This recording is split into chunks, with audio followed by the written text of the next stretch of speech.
This presentation will show you all about flow lines and how they are used in geography. Examiners like to use them to help show the movement of people. Here is a typical example. The arrows show not only the direction the cars are moving, but also how many. We can see here that a lot more cars are coming into the town centre from north and south than leaving. Very few cars are leaving eastwards. Pause the show and look carefully at the key to work out what is going on. In the following few slides, there is an applied fieldwork example examining the number of shoppers along New Street in Birmingham. Students simply recorded how many people walked past them in 2 minutes.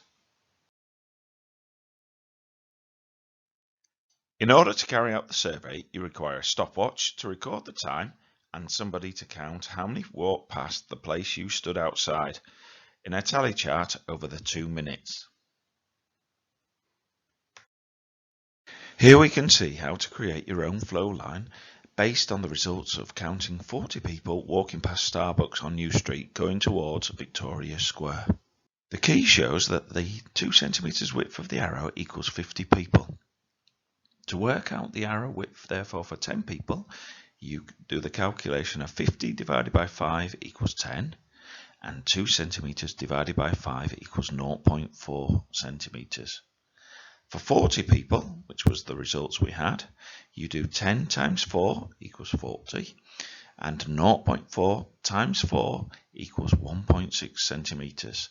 So the width of the arrow is 1.6 centimeters wide. Ensure that you fully understand what flow lines show and how you are able to best draw them.